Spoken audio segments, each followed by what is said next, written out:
Good evening, you're watching Independent News. I'm Adam Dollar. Before we go into the details of the stories, here are some of the headlines.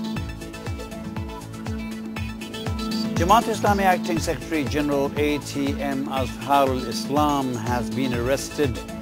This comes hours after the International Crimes Tribunal-1 issues an arrest warrant against him.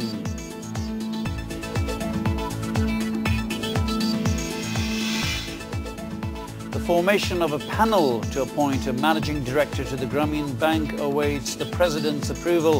The Prime Minister and the Finance Minister have already given their approval.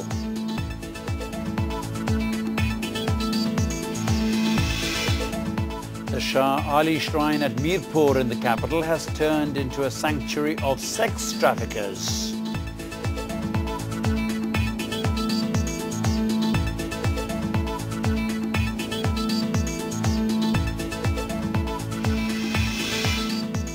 Jamaat-e-Islami Acting Secretary General ATM Azharul Islam has been arrested from his Mogbazar residence in the capital. Police arrested Azharul hours after the International Crimes Tribunal-1 issued an arrest warrant against him for his alleged crimes against humanity committed during the 1971 Liberation War. Police said they will produce Azharul Islam before the tribunal tomorrow.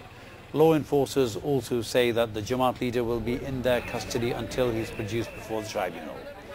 Earlier in the day, the police were ordered to produce Azharul before the tribunal within 24 hours of his arrest. The tribunal passed the order in response to a petition filed by the prosecution today.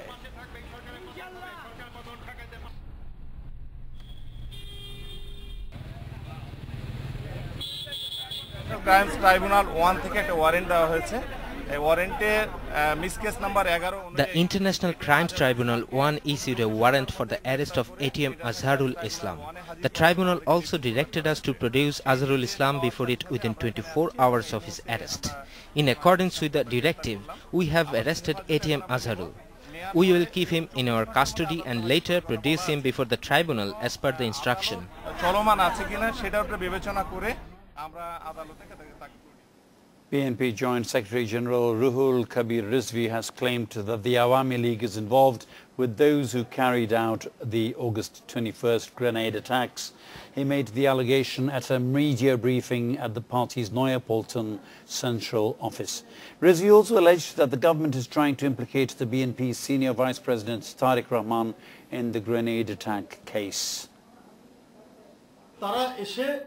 After assuming power, they appointed their own investigation officer and submitted a supplementary charge sheet. This proves that their move is politically motivated and their sole objective is to implicate Tariq Rahman in the case. They don't want to try the real culprits through a fair probe. In other news, Prime Minister Sheikh Hasina and Finance Minister A.M.A. Mohit have signed the file prepared to facilitate the formation of a panel to appoint a managing director to the Grameen Bank. The file is now awaiting the President's approval. The Finance Minister made the disclosure while talking to journalists at the Secretariat today. He also said that the World Bank's decision on its rejoining the Podda Bridge project will be finalized within a week. The Asian Development Bank and the JICA extended the expiry dates of their deals signed with Bangladesh over the Podda Bridge project to see if the World Bank will rejoin the project. Only 8 days remain for the deals to become void. Finance Minister A.M.A. Mohit repeatedly said that he is trying to negotiate the issue as Bangladesh has a limited period of time. Today, the Finance Minister said that the matter will be finalized within a week. Well, আলোচনা কেন চলছে? Cancel হয়ে যাওয়ার পরে Why there are discussions yet after the cancellation of the funding? Obviously there are some changes. I have done whatever I was supposed to do and now I have 7 to 8 days in hand. I also held meetings with my expert colleagues and they have made an alternative plan to be implemented if we initiate the project on our own. সে সম্বন্ধে আমি meeting করে সেরেছি আমার সমস্ত experts এবং project director তাদের সঙ্গে। On the Grameen Bank issue, Mohit also said that an ordinance to form a search committee is awaiting the President's approval. The panel will select a managing director for the bank. Ordinance আমরা ছুটি হওয়ার আগে এটা I sent an ordinance regarding the Grameen Bank to the Prime Minister and the Premier sent it to the President. After the Eid holidays, the President will sign it and then the ordinance will come again to me. After that, we will issue a Gazette notification. President দস্তখত করলে এটা এখানেই ফেরত আসবে সেদিনই গেজেটটা হবে Mohit also said that the government did not remove Yunus from the micro-lending institution. Rather, Yunus himself relinquished his position from the bank in accordance with the usual procedures. A glimpse of the aftermath of Eid. Government, semi-government and privately owned offices, including banks and financial institutions, opened today after the Eid holidays. However, the attendance was very thin. The festive mood prevailed in most of the offices. Officials and staff were seen exchanging Eid greetings with each other after a week-long holiday. The Eid holiday began last Wednesday. This year, National Mourning Day, Holy Shab Qadr and Eid holidays coincided with a two-day weekend. Those who attended office today said the turnout is likely to become normal from Sunday onwards.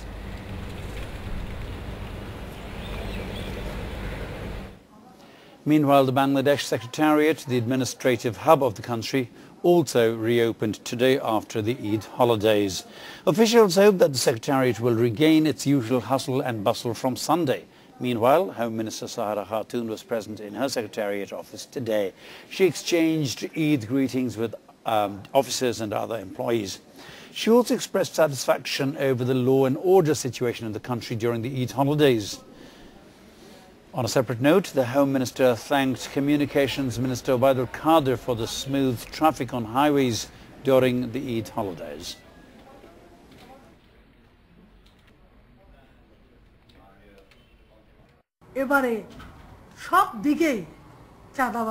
During this Eid holiday, there was almost no extortion or hijacking in the country. No major incidents of hijacking were reported during this period. All scheduled banks in the country resumed operations today. However, there was no pressure of customers on the first working day after the week-long holiday. All government and private sector banks in the Motichil area opened on time. Most of the employees were busy exchanging Eid greetings with one another as there was no crowd of clients today. Mainly the people who stayed in the capital during the Eid holidays deposited or withdrew money. Some people also came to deposit their utility bills. Bank officials said they did not have any shortage of manpower to serve clients.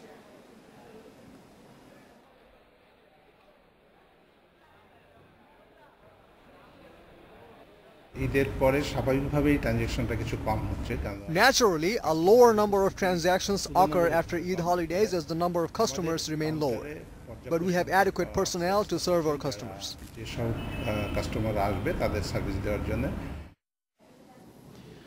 A rather shocking story here. The Shah Ali Shrine in the capital's Mirpur area has turned into a sanctuary of sex traffickers and pimps. For years, a ring of these pimps and traffickers have been trafficking women to brothels in different countries. Some Bangladeshi women who were recently rescued from a brothel in Mumbai have revealed this to independent television. There's more with detail in this report. নানি আমারে বলল যে তোমার আমি এক জায়গায় পাঠাবো যাবা তুমি চিটাং থাকবা মাসে মাসে টাকা পাঠাইতে পারবা ওখানে আমি বলে দেব এখান থেকে কাজের লোক হিসেবে থাকবা ওই নানি কি পাচার করে মেয়েদের পাচার করে This young girl was telling the story of how she was trafficked to India and was forced into prostitution. No one knows exactly how many women like her have been trafficked from the Shah Ali Shrine at Mirpur. Victims say that pimps under the guise of mystics lure girls into trafficking. We saw people getting off cars and disappearing into the crowd. These young women were seen busy negotiating with potential customers. And in this crowd, a pimp named Sattar was spotted. However, his accomplices surrounded the camera and prevented us from approaching him until he disappeared. We have filed a number of cases with the names of specific pimps. Regretfully, none have been arrested so far. These pimps are still there. The police give different excuses for not arresting them. Sometimes they say they don't have enough manpower. Other times they say they don't have the logistical support or enough time. These pimps are at large, though they all have a number of cases filed against them. The police never arrest them and they continue their human trafficking. We'll take a short break now. Let me give you a hint on a couple of the items coming up after this break. The government will introduce a separate organogram and a new pay structure for the Civil Aviation Authority of Bangladesh in a few months.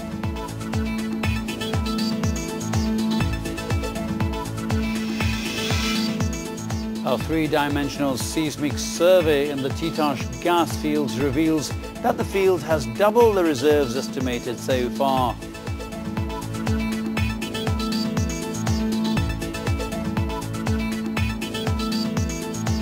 Thank you for staying with us and welcome back to Independent News.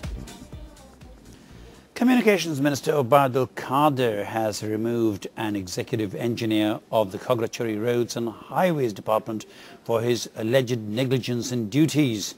The minister also issued a show cause notice to the superintendent engineer of the department on the same allegation. The minister took the steps after he visited the Panchari Road in Khagrachari today. He expressed resentment over the slow pace of repair work on the dilapidated road. Qadir also urged the Roads and Highways Department staff to work with sincerity and patriotism. Earlier, he visited different roads and bridges on the Khagrachari-Feni highway.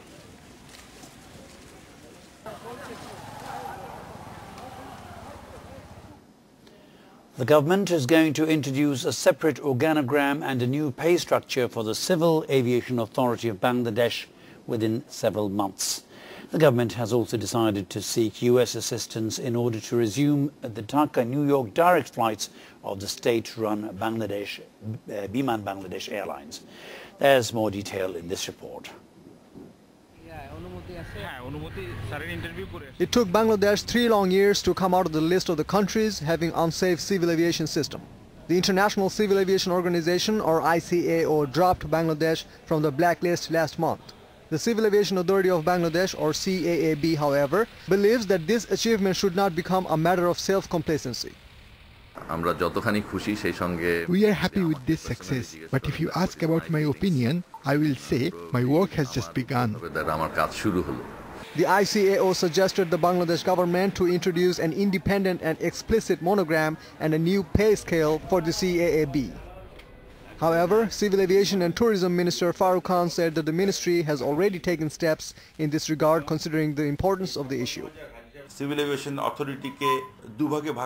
We are planning to divide the Civil Aviation Authority into 2 groups. One will be the apex body and the other will look after the security and other issues of the airport.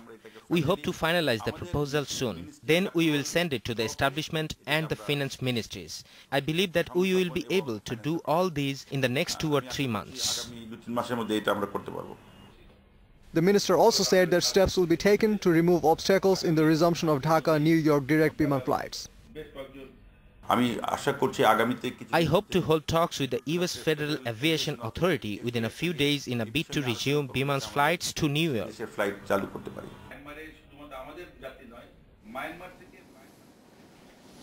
On a happy note now, the Titas Gas Field is believed to have double the reserves that has been estimated so far. A 3-dimensional seismic survey in the country's biggest and oldest gas field has raised this hope. The survey conducted by the Bangladesh Petroleum Exploration Company BAPEX indicates that the additional reserve lies around 7,000 meters below the surface of the earth. BAPEX started a 3D survey in 5 gas fields around Sylhet at the beginning of this year. The final reports of 3 of the fields have been published. According to the reports, the geological structure of Titas Gas Field suggests far more reserves than have been estimated so far. The good news is that there is the prospect of getting more gas in deeper layers. The geological structure of the area suggests a potential reserve of gas and oil. This is certainly good news for our future. BAPEX geologists say that they will now ask their authorities to decide on well drilling. seismic কার্যক্রমের মূল কারিগরি উদ্দেশ্য হচ্ছে একটি আবিষ্কৃত gas ফিল্ডের The technical objective of the seismic survey was to determine the circumference of a newfound gas field and identify specific locations for drilling development and appraisal wells. These are the hydrocarbon-bearing zones. And here at the Titas field, we see a potentially large reserve. This reserve is likely to be at 7,000 to 8,000 meters deep. 7,500 থেকে 8,000 metre নিচে আমাদের এই contrast সেগুলো আমাদের এখানে আছে। In a report last year, the hydrocarbon unit of the Energy Ministry projected an additional reserve of around 9 trillion cubic feet of gas in the Titas field. Now let's take a look at what's happening around the world. We'll start with Syria. Syria's Deputy Prime Minister has said the government is prepared to discuss the exit of Bashar al-Assad, but that the president's resignation cannot be a precondition for talks. Speaking on a visit to Moscow, Qadri Jamil also said that the West is looking for a pretext to intervene militarily. Jamil said there must be no intervention. However, the US says there was nothing new in his remarks and Washington wanted Assad to go quickly. Jamil's comments follow President Obama's warning that the US may intervene if Syria uses chemical weapons. Russian Foreign Minister Sergei Lavrov said only the UN Security Council could authorize the use of force against Syria and warned against imposing democracy by bombs. Iran has announced a new version of a short-range surface-to-surface ballistic missile, the Fateh 110 or Conqueror. President Mahmoud Ahmadinejad unveiled the upgraded weapon on Tuesday, just weeks after it was test-fired. He said Iran was seeking to develop its defense capabilities not in an aggressive context, but as a deterrence. Speaking at a ceremony to unveil the upgraded Fateh 110, President Ahmadinejad said Iran only seeks to defend itself. The official IRNA news agency said the upgrade included quicker launching, a longer life and use in poor weather conditions. The Iranian government has made it clear that if the country is attacked either by Israel or the US, it will respond in kind either directly or through proxies. Partially destroyed. Authorities on Tuesday declared a state of emergency around the northeastern Bosnian town of Bratunac. A tourist area was evacuated in the south as a heat wave fueled wildfires across the Balkans, leaving people suffering from heat exhaustion. Fires have been burning in several areas of Bosnia for weeks. The fight to extinguish them has been complicated by the country's hilly terrain, strong winds, little rainfall and a 40°C heat wave.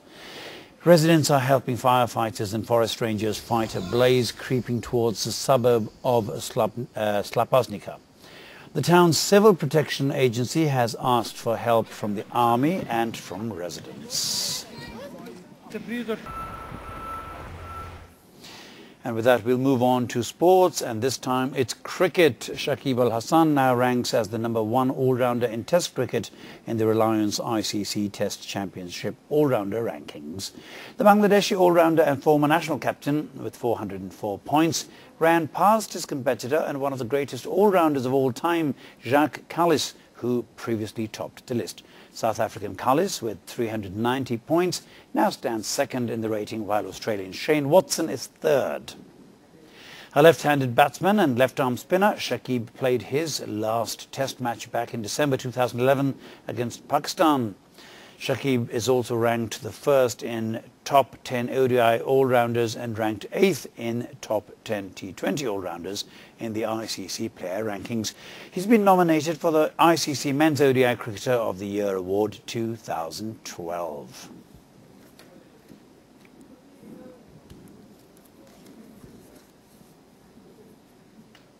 And before we end this bulletin, here's a hot tip for you. You can get more news and updates from independent television through your mobile phones. For breaking news, go to your mobile message option, type start space B and send to 16232. For daily news updates, type start space DN of course for daily news, and send to 16232. You can also call 16232 from any operator to listen to the latest headlines in Bangla. And that was it for this evening. We'll be back at 8 o'clock tomorrow. Thank you for watching us tonight, and we hope to see you tomorrow. Good night.